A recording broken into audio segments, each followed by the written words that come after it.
on va traiter de quelque chose qui touche peut-être l'humanité tout entière. C'est la tristesse. Il faut savoir que c'est un mal qui touche tout le monde. On va essayer d'analyser ce soir ce que c'est la tristesse, comment pallier à la tristesse et comment Be'ezrat Hashem plus jamais tomber dans la tristesse. Déjà, il faut savoir une chose. On va, avant de commencer, définir ce que c'est la foi. Dans un premier temps, il faut comprendre qu'il y a un klal, il y a une règle générale, qui est que le Créateur, il veille sur chacune des créatures et il lui donne le meilleur qui soit. Il faut là-dessus avoir aucun doute. Aucun doute. Ce que Hachem il m'a donné, ce que Hachem il me donne, ce que Hachem il me donnera, c'est le meilleur qui soit pour moi. Maintenant, je vais vous donner quelque chose de fondamental, plutôt à travers les enseignements du Rav Arush et de Rabbi Nachman. Je vais vous donner un enseignement, deux clés très très très importantes et fondamentales, et je vais vous donner une recette pour ne plus avoir déjà de désespoir. La foi, il y a deux volets dans la foi, on va faire ça comme ça. La première, c'est comprendre que En On Milevado. On l'a tous vu sur les voitures en Israël, Baruch Hashem, il y a plein d'autocollants sur les pare-brises de tout un chacun, c'est écrit En On Milevado. En On Milevado, ça veut dire quoi? C'est qu'il n'y a rien mis à part lui. Mis à part qui? Mis à part Hashem. On va essayer de développer avec ça. Et la deuxième chose, c'est qu'il faut prendre conscience que non seulement En On Milevado, c'est-à-dire qu'il n'y a rien mis à part Hashem, mais que tout ce qu'il fait lui, c'est pour le bien. En On Milevado, c'est quoi? C'est quoi Hachem, il est partout? Hachem, il est dans le policier qui vient de m'arrêter et qui va mettre une contravention. Hachem, il est dans ma femme qui me parle mal ou que mon mari il parle mal. Hachem, il est dans mon collègue qui ne me respecte pas ou mon patron qui me convoque et qui ne m'a toujours pas donné mon augmentation. Hachem, il est dans mon voisin qui fait du bruit à 4h du matin et que j'aimerais bien dormir. Hachem, il est dans la maladie qui me poursuit. Hachem, il est dans le fait que je n'ai pas des enfants. Hachem, il est dans le fait que je n'ai pas d'argent pour payer mon loyer ce mois-ci. Hachem, il est dans toutes les étapes de ma vie. Qu'elles soient à mes yeux bonnes ou pas bonnes, ou moins bonnes, on va dire comme ça. Hachem, il est partout. Déjà, c'est fondamental de comprendre ça. La deuxième chose, c'est que quand on a compris que Hachem, il est partout, il faut intégrer une autre chose.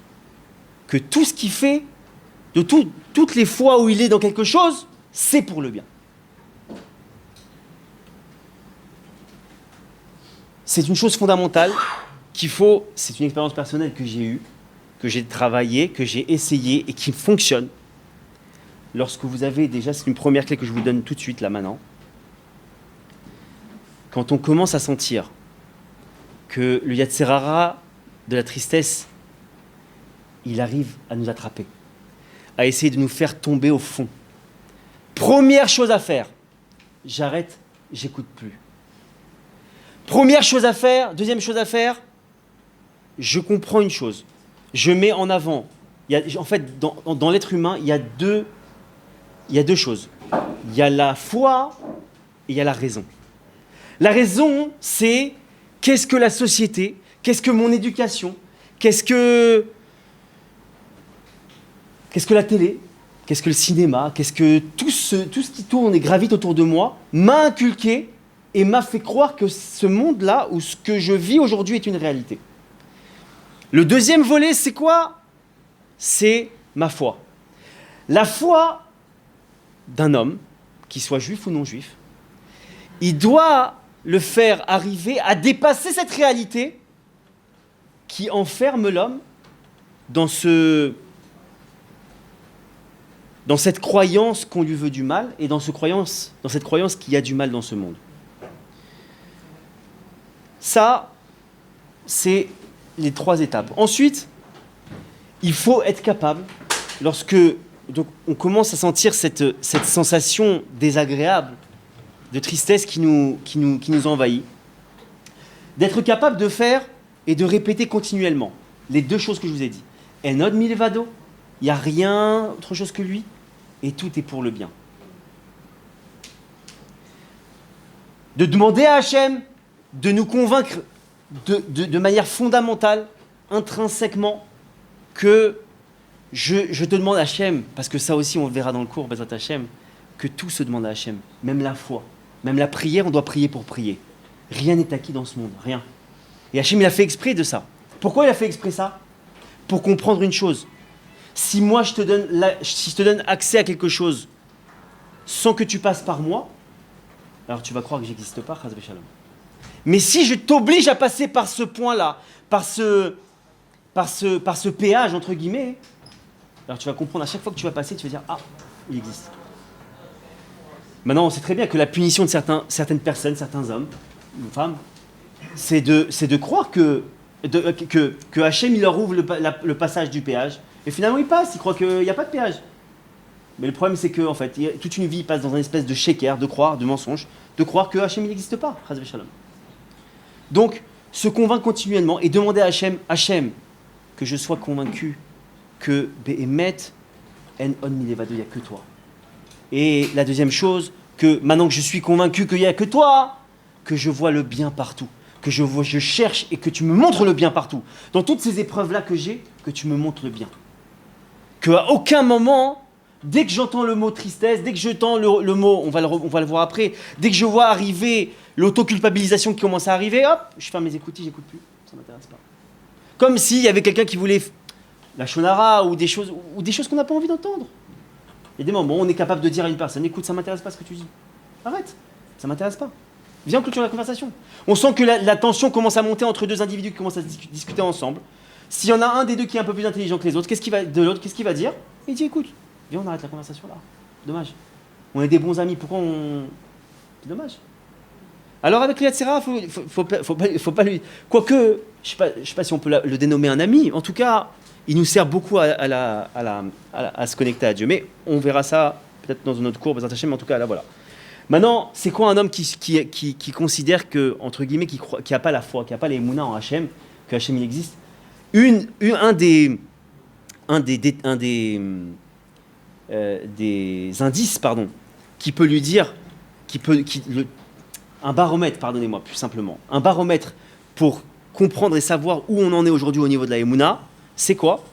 C'est déjà, première des choses, quand je fais une analyse de la situation dans laquelle je suis et que je considère qu'elle n'est pas bonne, entre guillemets, alors je commence à faire quoi? Je commence à accuser Hachem.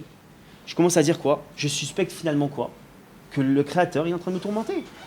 Le Créateur, qu'est-ce qu'il s'amuse à faire? Entre guillemets, je mets des énormes guillemets. Que le Créateur, qu'est-ce qu'il s'amuse à faire? Bon, c'est simple.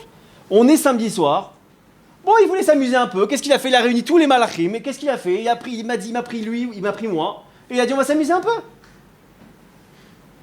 Mais tout un chacun, on tombe des fois, très souvent dans cette situation-là, où on croit qu'on est, entre guillemets, le vilain petit Qatar. Où on croit qu'on est la proie, entre guillemets, d'Hachem, Chas v'Shalom. Parce que, on n'a pas, encore une fois, il faut toujours se le mettre en fond d'écran, en fond musical. En od milevado, et en on milevado, il est partout, et tout ce qu'il fait, c'est pour le bien. Si j'ai pas ça en fond, je vous garantis à 150% qu'on tombera dans la suspicion que Hachem, il nous veut du mal, Chas v'Shalom, et que Hachem, Chas v'Shalom, c'est un bourreau. Ça, déjà, il faut l'avoir en tête. Maintenant, l'homme, il doit tout demander à Hachem. Quand il a un défaut, quand il a un manque, quand il a une situation dans laquelle il se trouve qui est périlleuse pour lui, qui est compliquée pour lui, imaginons, une personne, elle n'est pas mariée depuis des années. Une personne, elle n'a pas d'enfant depuis des années. Maintenant, l'analyse qu'on peut faire, elle est simple. Si vous voulez, on va dire comme ça. L'homme, il doit avoir une analyse qui est la suivante. J'ai une fin de film. Imaginons que je dois créer un scénario dans un film. J'ai une fin de film qu'on m'oblige à avoir, c'est quoi? Tout est pour mon bien. Tout ce qu'il fait Apien, tout ce qu'il fait Hachem, c'est pour mon bien. Je dois voir cette fin-là. Et moi, en tant qu'être humain, tout mon challenge, il doit être de créer tout le scénario pour arriver à cette fin-là. T'as pas le choix. T'as pas le choix. Parce que finalement, cette fin-là, elle est véridique. Mais si tu te trompes dans ton scénario, alors on tombe dans une autre fin. Donc, le challenge de l'homme, d'une certaine manière, le travail qu'a à faire l'homme, c'est de déjà s'entraîner continuellement à chercher, entre guillemets, parce que j'aime pas trop l'expression, mais ça parle, la bonne excuse pour arriver à ça. C'est fondamental. Comprendre que, pourquoi on parle de tout est pour le bien. Venez, on analyse une chose. Imaginons qu'un type, il a un défaut. Il a un défaut. Il est coléreux, par exemple. Chacun, on est touché par la colère. On est tous touchés par la colère. À un moment donné ou à un autre dans notre vie, on est touché par la colère. Par vis-à-vis de notre conjoint, vis-à-vis de nos enfants, vis-à-vis d'autrui, vis-à-vis d'un policier, vis-à-vis de notre patron, ce que vous voulez. On arrive à un moment donné où on arrive en colère. Alors des fois, il y en a qui ont... Alors on va pas faire un cours sur ça, mais on sait qu'il y a différents types de colère, différents types de coléreux. Il y a celui qui est capable de se contrôler, force tranquille, mais au fond de lui, c'est le volcan. C'est celui qui veut jamais s'asseoir à table avec nous dans les mariages, là. C'est lui. Il y a le coléreux qui exprime sa colère de manière bien sympa, extérieure. Il y a l'autre qui casse tout. Et c'est bon, il y a plusieurs types de coléreux. Mais la colère, c'est un défaut clair. D'ailleurs, si je fais un tour de table, la grande table qu'on est là, si je fais un tour de table, je peux vous poser une question simple. Est-ce que quelqu'un peut me dire s'il y a, on va pas le faire ce soir, mais je suis pratiquement sûr qu'il y en a qui vont me dire oui. Est-ce qu'il y a une justification à la colère? Une. Attention à celui qui me dit oui. Il n'y en a pas. Je vous invite à voir sur Joie de Vivre, il y a un cours que Hachem m'a donné l'honneur de faire, c'est pourquoi tu t'énerves. Et là-bas, on explique que, notamment, la colère, elle amène qu'il y a un esprit étranger qui rentre en nous et que ça engendre plein de choses. Qu'on perd notre mazal, qu'on perd de l'argent, bref, que ça amène des maladies, Dieu préserve. Donc, il y a beaucoup de choses à faire. Ça, c'est que cette chose-là, la colère, c'est une chose que tout un chacun, on doit fuir, on doit rejeter, on doit essayer de sortir de nous. Maintenant, imaginons qu'un type, lui, il a envie de travailler la colère parce qu'il a compris que c'est pas bien. Maintenant, qu'est-ce qu'il fait Hachem? Pour celui qui n'a pas encore compris, saisi que la colère c'est un problème, il va augmenter le curseur. Il va prendre le curseur de la colère et il va l'augmenter pour que le type, qui était un type plus ou moins coléreux, mais pas méchant, c'est un petit coup de... Mais de temps en temps, quoi. Qu'est-ce qu'il va faire Hachem? Il va faire en sorte que ça va être du harcèlement pour qu'il en vienne à une colère monstre. Question. Hachem, il aime quand il fait ça? Réponse, oui. Pourquoi? Parce que ce type-là, il peut rester 20 ans, 30 ans, 120 ans, arriver au Gan Eden avec ses valises, en cherchant... Enfin, au Gan Eden. Il arrive devant le tribunal céleste, il dit, bon, bah, c'est où le Gan Eden? Évidemment, on lui montre l'autre direction, là où il fait un peu plus chaud. Pourquoi? Parce que lui, il va croire quoi? Il va croire que son défaut, il était minime finalement. Mais Hachem, dans sa bonté, au lieu de le laisser faire ça, jusqu'à 120 ans, qu'est-ce qu'il va faire? Il va faire que ce défaut-là, il va le monter, il va le mettre en exergue pour que, tout simplement, il soit conscient de son défaut et commence à le travailler. D'accord? Ce qui peut expliquer que des fois, on se retrouve dans des situations ou des journées où on n'en peut plus. On sent que, ça y est, c'est du harcèlement. Stop. Et ça. Non. Déjà, Anon Milevado, et tout ce qu'il fait, c'est pour le bien. Qu'est-ce que je vois maintenant? Qu'est-ce que je comprends maintenant à travers ça? C'est que le curseur que moi, je croyais que j'étais pas quelqu'un de coléreux, Hachem, il a monté le curseur pour que tout simplement je prenne conscience de ce défaut et que je commence à le travailler, que je commence à prier dessus pour que Hachem me le retire.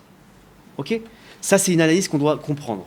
La même chose dans le mariage, la même chose dans des personnes qui ne trouvent pas leur âme sœur, qui n'arrivent pas à avoir d'enfants, qui ont des maladies, etc. Première chose à faire, comprendre que en quoi la maladie, quelle qu'elle soit, c'est un bien pour l'homme.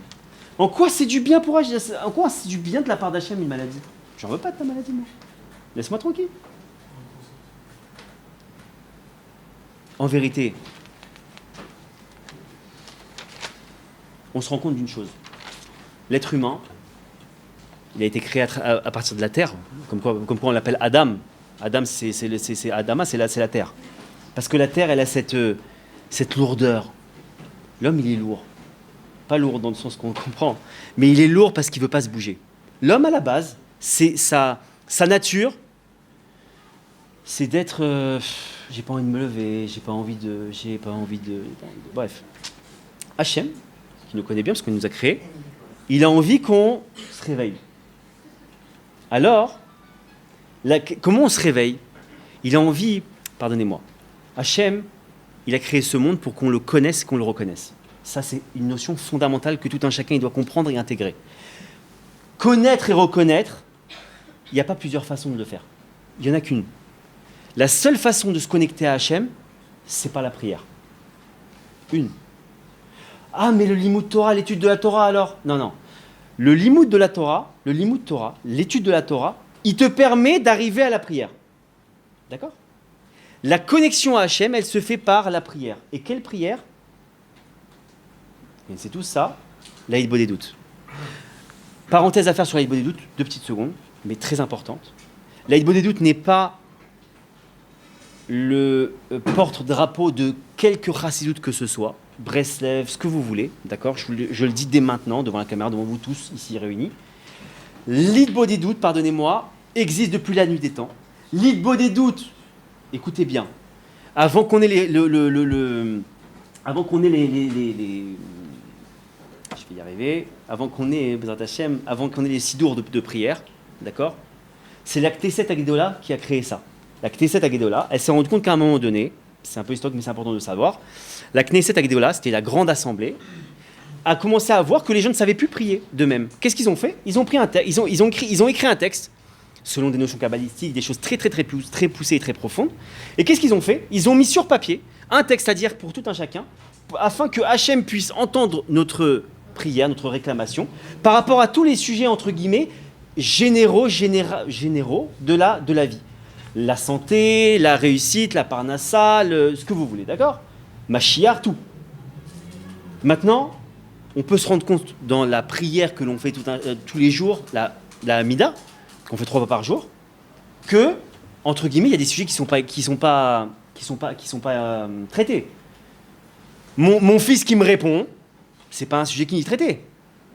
Mon contrôle fiscal, c'est pas un sujet qui est traité. Ah, il y a Shema Kolenu. Ah oui, on peut mettre une prière personnelle là-dedans. Mais moi, je vous parle de... Il y a des milliers de cas qui sont pas traités dans la Hamida.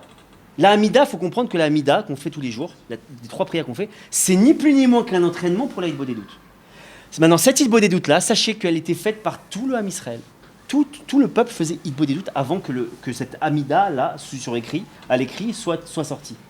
Parce que tout un chacun savait parler à Hachem, demander à Hachem, parce que évidemment Hachem c'est un roi, il y a un certain protocole à avoir quand on s'adresse à lui. On n'arrive pas chez un roi en ouvrant la porte en grand comme ça et en disant tu me donnes et tu me dis des trucs et j'en ai marre de tes histoires. On ne dit pas ça à un roi. Il y a une façon de s'adresser à un roi. Il y a des techniques à connaître pour que Hachem nous exauce. Et si vous voulez, on pourra en discuter un petit peu après. Maintenant, et d'ailleurs je vous invite à lire un livre qu'a écrit le Rav Arush qui est extraordinaire et qui explique tout de A à Z au niveau de la Aïd Bodédout, comment on fait la Aïd Bodédout et comment nos prières peuvent être acceptées. C'est à travers Champs et Forêts. Je vous invite tout un chacun à le lire, il est tout simplement extraordinaire ce livre. Bref, la parenthèse, je ferme la parenthèse, mais sachez une chose, c'est qu'aujourd'hui, si vous voulez que véritablement vos prières soient acceptées, vos prières soient des plus touchantes pour Hachem, Hachem, il a envie d'entendre nos mots à nous, des fois. Hachem, il a envie d'entendre qu'on parle avec le cœur. Hachem, il a peut-être pas des fois envie, et d'ailleurs, on le voit bien, quand moi je m'adresse à quelqu'un avec mes propres mots, avec mes propres problèmes, en expliquant véritablement ce que j'ai envie, dans les moindres détails, c'est beaucoup plus parlant que si on me dit, écoute, j'ai compris ton problème, je vais t'écrire un texte et tu vas le dire devant la personne qui est concernée. C'est sûr que ça n'a pas le même impact. C'est évident. Donc, je ferme la parenthèse sur ça, mais c'est fondamental. Comprenez, tout un chacun et tout un chacune, que la Aïd Bodédout, c'est la connexion avec Hachem, et c'est comme ça qu'on descend la Shefa sur nous. C'est comme ça qu'on descend la guérison, c'est comme ça qu'on descend le mari ou la femme qu'on cherche, les enfants, tout. Tout. Je ferme la parenthèse. Maintenant, on voit on a parlé de certains manques de tout un chacun, on voit bien qu'il y a des grands dans le peuple d'Israël qui ont eu des défauts physiques très prononcés, et pourtant, on va voir que c'était une force. Un qui est le plus connu de tous, c'est qui? Moshe Rabbeinu. Moshe Rabbeinu, on dit qu'il était bègue. On ne va pas revenir comment il est devenu bègue, mais en tout cas, il était bègue. Alors imaginez, quand Hachem il lui dit, écoute, tu vas être dirigeant du peuple et tu vas parler en mon nom. je ne sais pas si tu as vu ce que j'ai, mais évidemment, Hachem, qu'est-ce qu'il lui répond? Il lui dit, écoute, jusqu'à nouvel ordre, c'est moi qui donne la parole, qui l'enlève, donc t'inquiète pas pour moi, je sais, je vais gérer. Mais on voit que Moshe, finalement, de son défaut, il est devenu une force, et qu'il est devenu quand même, c'est the prophète, il n'y a pas au-dessus. Il n'y a pas, jusqu'à nouvel ordre, il n'y a pas au-dessus de Moshe Rabbeinu. Shimshon, Samson et Dalila, il était boiteux, et pourtant il a mis des raclées aux Philistins, ils avaient d'ailleurs même peur de lui après sa mort, disons. David Améler, le roi David. Alors l'histoire du roi David, bon, on va pas en parler ce soir, mais il a une histoire bien pesante. Et on dit que le roi David était très petit de taille, par exemple. Bref, je vais pas citer tous les personnages, mais en tout cas, sachez que les défauts aujourd'hui, pourtant, donc, si j'ai une analyse un petit peu objective de la situation, on voit que les grands, chez nous, malgré leurs défauts, c'était des grands. Pourquoi c'était des grands? Parce qu'ils se sont servis de leurs défauts pour se connecter à Dieu. Pourquoi? Parce que tout comme une maladie qu'Hachem envoie, tout comme le fait que je suis bloqué dans certaines situations, tout comme le fait que j'ai toujours pas trouvé mon mazal, tout comme le fait que j'ai toujours pas d'enfant, etc. Hachem me met dans une situation où, entre guillemets, je suis au pied du mur. Pourquoi? Parce qu'il y a des moments où c'est le seul moyen pour que tu lui parles. C'est le seul moyen pour que tu t'adresses à lui et que tu lui demandes. Si vous saviez, si on prenait conscience du sourire, entre guillemets si on peut dire comme ça, du sourire, de la joie qu'éprouve Hachem lorsque ses enfants lui parlent, lorsque ses créatures lui parlent, c'est indescriptible. Il n'y a rien de plus important, ceux qui ne sont pas parents, mais ceux qui le sont, je fais appel à ça, il n'y a rien de plus beau pour un père et une mère que quand un enfant il vient, il veut se confier à lui, il veut parler avec lui, etc. Parce qu'il y a un contact qui se crée, c'est inévitable, c'est inexplicable. On est les enfants d'Hachem. Toutes les créatures du monde, c'est les enfants d'Hachem. Hachem, il veut Béhémet. Et toutes les situations périlleuses qu'on connaît aujourd'hui, elles sont là parce qu'il veut que tu te connectes. Écoute, première situation, je t'ai mis un voisin qui t'a embêté, tu m'as pas parlé. Ok, je monte le niveau. Et on continue jusqu'à quoi? Jusqu'à ce qu'il y ait des situations où on soit tellement au pied du mur, on n'a plus le choix. On n'a plus le choix. Maintenant, tu es allé voir tous les médecins. Ils t'ont dit, je peux rien faire. J'ai raconté souvent cette histoire. On m'a rapporté, moi, d'une personne très proche, on m'a rapporté une fois que Dieu préserve, il y avait quelqu'un de proche qui était sur son lit d'hôpital, de Shalom, et le médecin il est venu le voir, il lui a dit, écoutez, une personne immensément riche. Et on lui a dit, le médecin il est venu voir, il dit, écoutez, je suis vraiment désolé, on a tout essayé, il vous reste tant de temps à vivre. Le riche, il a attrapé le médecin comme ça, il lui a dit, je vous donne toute ma fortune et vous me sauvez. Il a dit, écoutez, je ne peux rien faire du tout pour vous. Mais je suis milliardaire. Moi, je ne peux rien faire pour vous. Et en vérité, souvent, je le dis comme ça, mais quand il dit, je peux plus rien faire pour vous, peut-être que lui, il peut. Voulu. Parce qu'il faut savoir lire aussi entre les lignes des personnages qui s'incarnent dans notre vie. Mais il faut comprendre que c'est là où il faut comprendre aussi qu'il n'y a pas de mal. Il y a juste un moyen pour Hachem de nous connecter à lui, qui quelquefois ne calque pas avec nos plans à nous. Mais il y a des moments où, comme le dit Ravarouche, des fois il y a des enfants qui ne comprennent pas les paroles, ils ne comprennent pas. Il y a une claque, ils comprennent. Alors il faut les mettre une claque. C'est pas un moyen d'éduquer un enfant, mais il y a des moments où il n'y a plus le choix. D'ailleurs, une chose extraordinaire que j'ai étudiée dernièrement, on voit que Rosh Hashanah, tout est décrété à Rosh Hashanah. L'argent, la réussite, nous, les gens qui vont partir, de quelle manière ils vont, quelle guerre il va y avoir entre les peuples, etc. C'est vraiment, tout est... Alors moi j'aimerais, on pose une question, mais quoi, à Rosh Hashanah, je ne comprends pas. Il y a un tel digne, il y a un tel... D'ailleurs, ce jour-là, il s'appelle Yom Hadin, c'est le jour du jugement. Mais il est aussi appelé Yom Tov. C'est un jour de joie, c'est un bon jour. Attends, soit c'est un jour de jugement, soit c'est un jour un jour sympathique, on fait la fête. Tu peux pas me dire que ça cumule les deux. Alors comment on peut expliquer ça? De manière extraordinairement belle, c'est le Rav qui l'explique, que ce jour-là, contrairement à un tribunal normal, comment ça se passe? Un type, il est condamnable. Alors, il passe devant le tribunal, le juge, il décrète que ça comme sentence. Une sentence, une punition. Une punition. D'ailleurs, le mot punition, je vous en supplie, rayez-le de votre tête. Il n'y a pas de punition. Il y a le rapprochement. Il faut changer ce mot par rapprochement. Comment Hachem, il veut me rapprocher? Ah, t'as eu ça, toi? Tu t'es rapproché par ça? Ah, c'est super. Ah, t'as une maladie? Ah, c'est bien, tu vas te rapprocher avec Hachem. Venez, on change le système. Venez, on change de vocabulaire. Il n'y a plus de punition. Il n'y a plus de maladie. Par quel moyen Hachem t'a rapproché? Par la maladie? Kol hakavod. Vraiment. Tu vas y arriver, c'est super. Ah, t'as pas d'enfant. Kol hakavod, tu vas te rapprocher d'Hachem, c'est cool. C'est cool. Mais il faut apprendre à changer de vocabulaire. Parce qu'encore une fois, cette société, ce monde dans lequel on vit aujourd'hui, il est capable de nous faire croire, encore une fois, qu'Hachem, il ne nous aime pas. Qu'Hachem, il veut absolument s'amuser avec nous, comme un chat qui s'amuse avec une souris pour nous faire du mal. Chas v'shalom. Maintenant,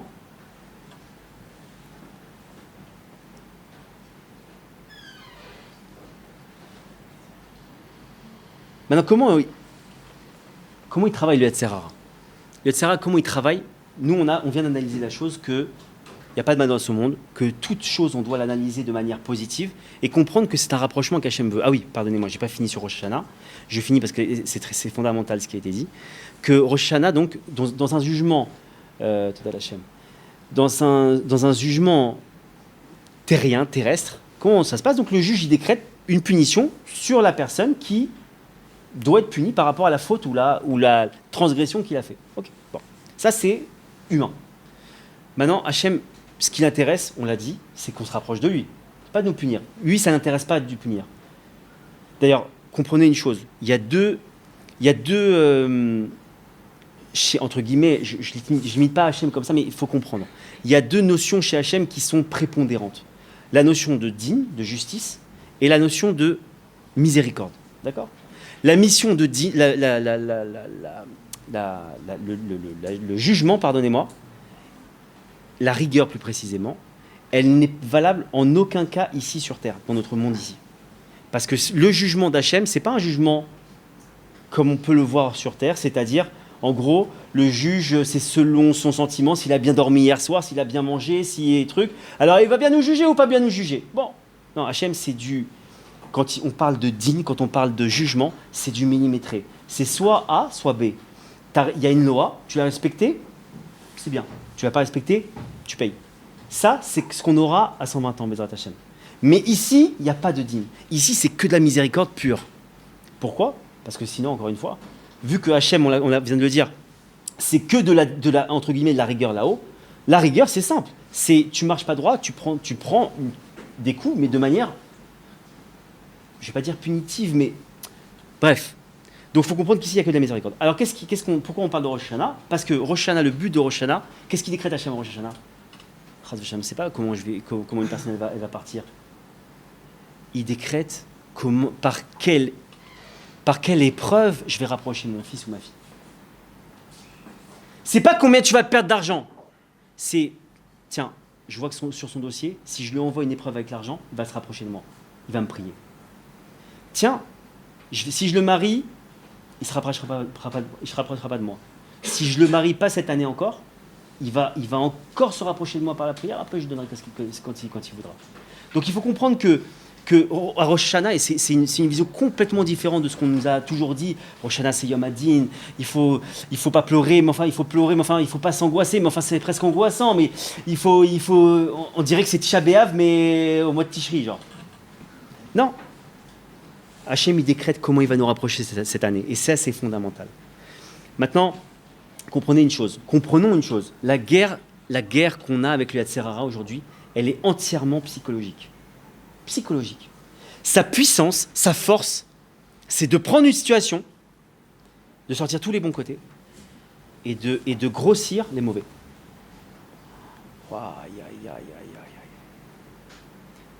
C'est le type qu'on voulait annoncer un truc, il fait « Oh là là, mon pauvre.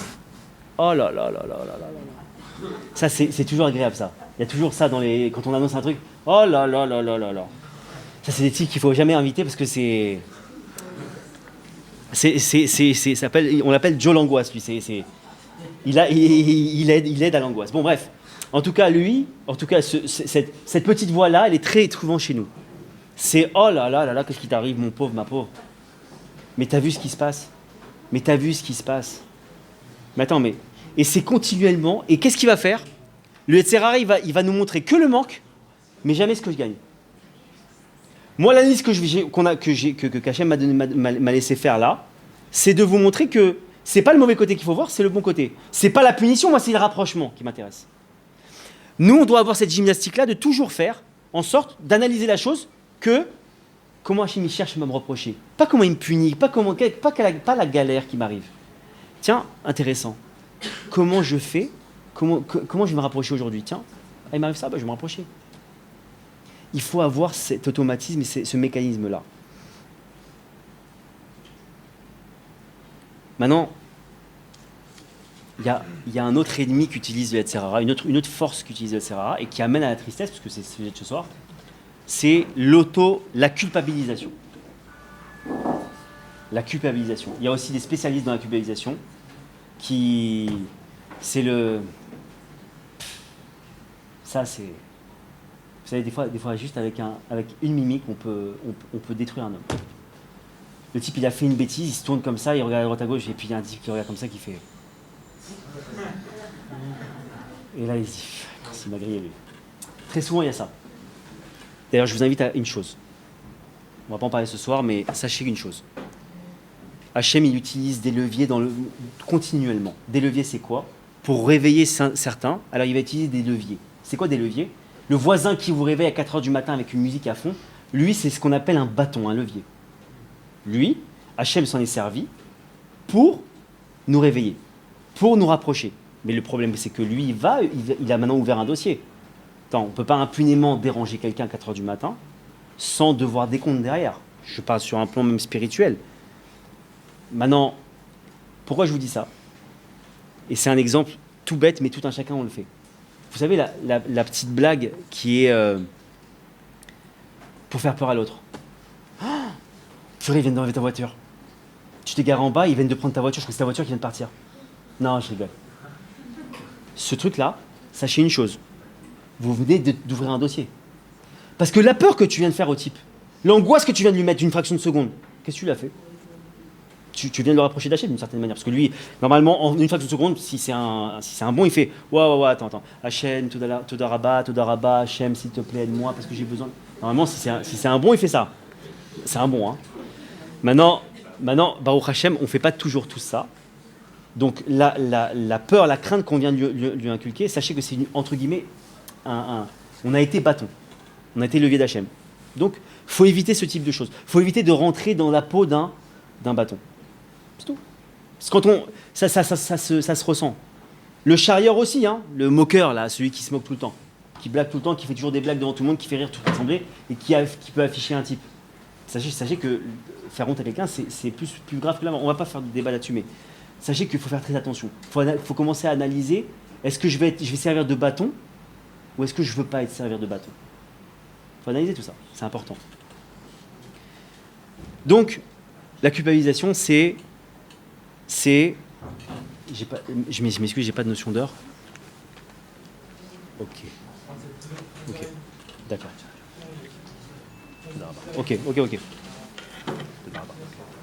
Ok. Donc on a dit que, sachez que la culpabilisation, avec plaisir. La culpabilisation, elle est dans tout un chacun. C'est de croire que j'ai une autonomie et que je peux et que je suis accusable de quelque chose. Très souvent, la culpabilisation, ou plutôt l'autoculpabilisation, elle démarre par le jeu. Oh, je suis nul. Ah, j'aurais pas dû faire ça. Ah, j'ai abusé. Dès qu'on entend le jeu dans une phrase, quand on se parle à soi-même, sachez qu'on rentre il y a 99,999% de chances qu'on arrive à la culpabilisation. Donc déjà, toujours faire attention. Quand on analyse ce qu'on a fait, il n'y a pas de jeu. Hachem a voulu comme ça. Hachem, il a voulu comme ça. J'ai raté mon examen, c'est pas que j'ai pas réussi. Hachem, il a voulu comme ça. Il y a une chose qu'utilise le Yetzirara qui est fondamentale, que je vous transmets aussi. C'est que une des forces qu'il utilise, c'est En fait, dans une action, dans l'action, il y a l'avant-action et l'après-action. L'action, elle appartient à Hachem. D'accord? L'action ne m'appartient pas. L'action qui se passe, entre guillemets, on ne peut pas m'accuser de la chose.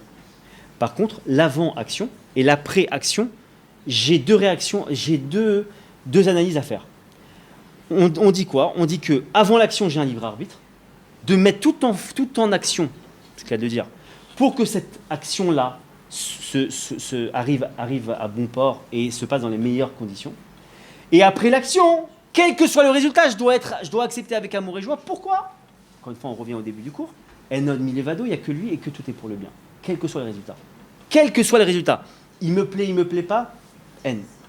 Parce que juste une chose, la tristesse dont on parle, c'est la traduction de mon mécontentement de ce qu'Hachem a fait pour moi.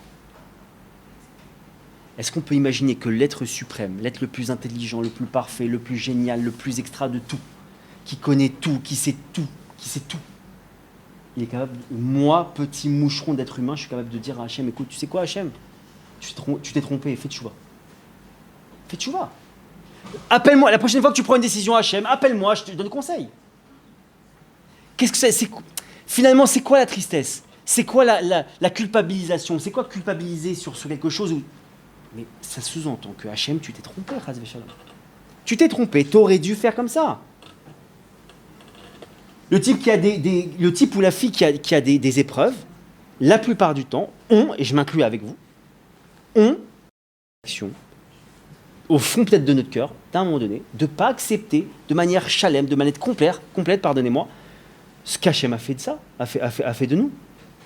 Mais ça sous-entend que Hachem, je ne suis pas d'accord avec ta décision, et la prochaine fois, appelle-moi. Appelle-moi. Donc, c'est fondamental par rapport à la tristesse. Une des armes les plus fondamentales par rapport à la tristesse, une des armes les plus fondamentales par rapport à la tristesse, c'est quoi? C'est de dire tout simplement ce qu'Hachem y fait, il sait pourquoi il le fait.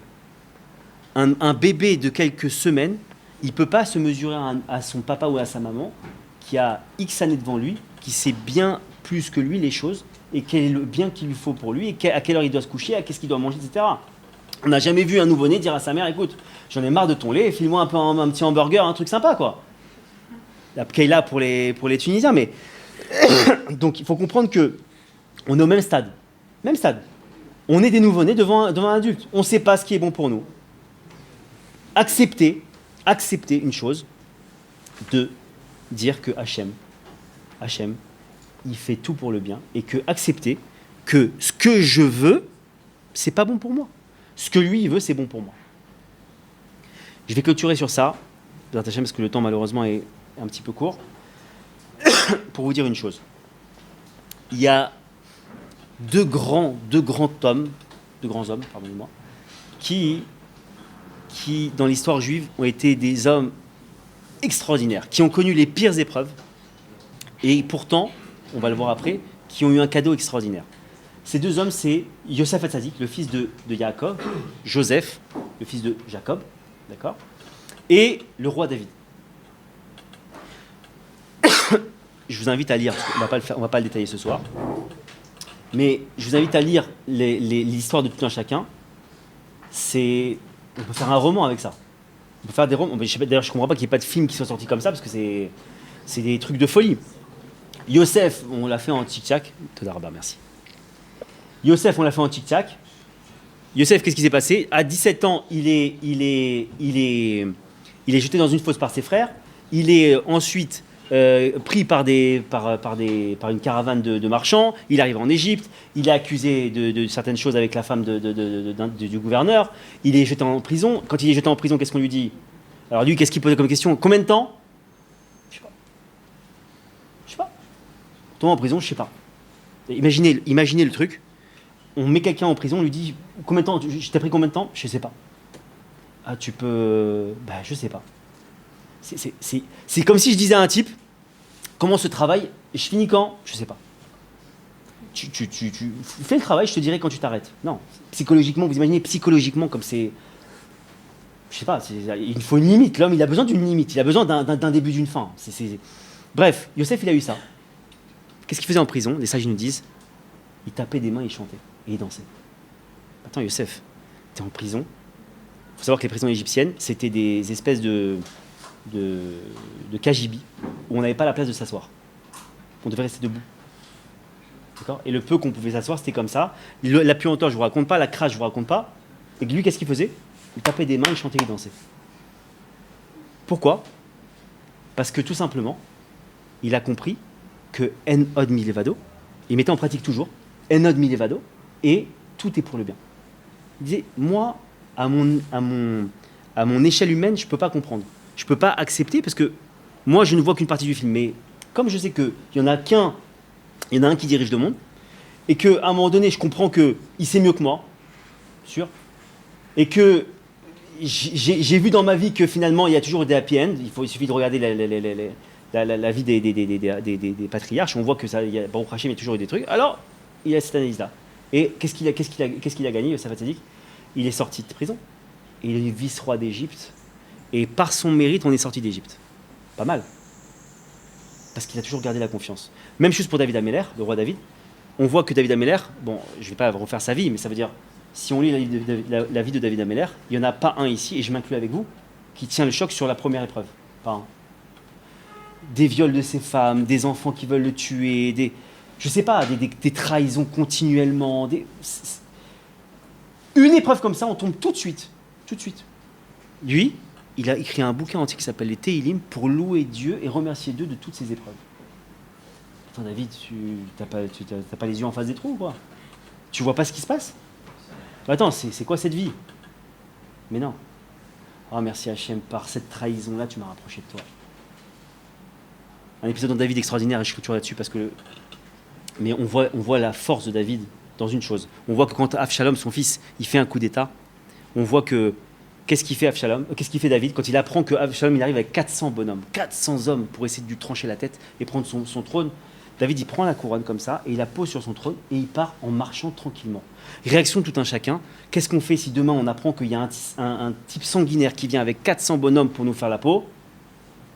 Je sais pas, je prends 10 chevaux et je cours comme un fou. Non, David, qu'est-ce qu'il fait? Il part à pied. Il pose sa couronne. Qu'est-ce qu'il dit? Bon, cette couronne, qu'est-ce qu'il m'a donné? Dieu. Il veut la reprendre, il veut la donner à quelqu'un d'autre. Ça ne m'appartient pas, je pose. Bye. Je pars. C'est pas grave. C'est à lui, c'est pas à moi. Et ces grands hommes-là, ces deux grands hommes-là, qu'est-ce qu'ils ont eu la chance d'avoir dans leur descendance? Est-ce qu'ils vont avoir la chance d'avoir? Qu'ils vont avoir, Bezrat Hashem, les deux Mashiach. Mashiach ben Yosef, Mashiach ben David. Alors que Bezrat Hashem, on puisse être zoré de plus jamais être triste. De comprendre qu'il n'y a que Hashem dans le monde et que tout ce qu'il fait, c'est pour le bien. Amen.